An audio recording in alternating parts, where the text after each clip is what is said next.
GOAT man, Luffy is here to whoop Kizaru's ass. That's why he's the GOAT!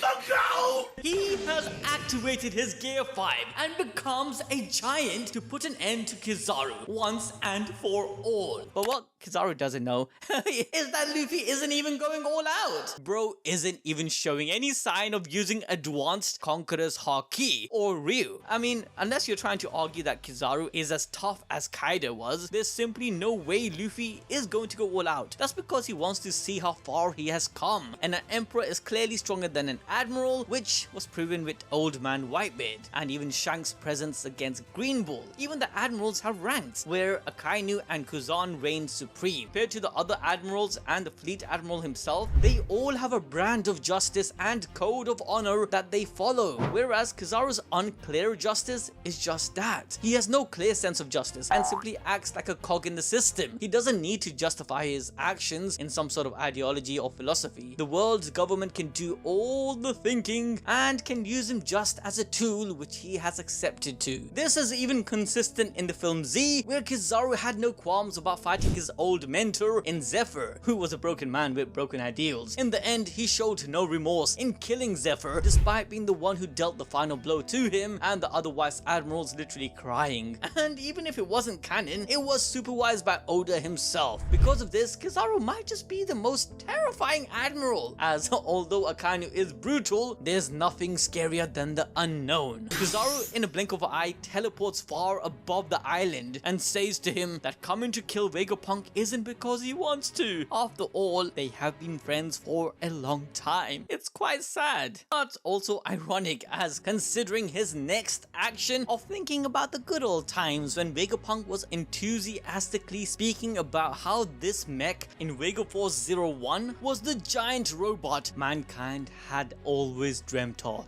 And now Kizaru telling Luffy how speed is power. You know, my man literally taking F equals ma seriously. With this knowledge, Kizaru literally sends a kick to Luffy's face with the speed of light itself. However, before he can clap his old friend Vegapunk, the myth, the legend, Joy Boy, Sun God NIKA is back, this time as a freaking giant. Luffy's Gear 5 easily allows him to grab the light man as though he is the fodder. Again, you don't see any sign of advanced Conqueror's Haki, yet Kizaru is sweating buckets. Okay, fine, maybe I'm exaggerating, but he's sweating a little bit. Luffy talks about how he was knocked outside of the barrier and had to cross it twice to get back in, which is insane considering the only one who was supposed to safely be able to enter was a light Logia. The laser technology that Vegapunk has been incorporating in his inventions have been from Kizaru's Devil Fruit. The fact that Gear 5 Luffy was able to tank these deadly lasers shows that Kizaru stands no chance in actually dealing meaningful damage against him. This just goes to show how insane Luffy's durability is in Gear 5 and the power of the Zone Awakening, which not only offers freedom of fighting but also one of the toughest defense in the series. But that's not all, as chapter 1092 confirmed our balls deep theory on how Luffy's Gear 5 hold the power to unlimited energy. Cause after Luffy activates his Gear 5 and becomes a giant, his drums of liberation also becomes large enough for the whole Egghead Island to hear and resonate to. Before against Lucci, Luffy's heartbeat did not reach that far, but now it has. We see this has an effect on the people around Luffy, with their eyes popping out and everything becoming Toonverse.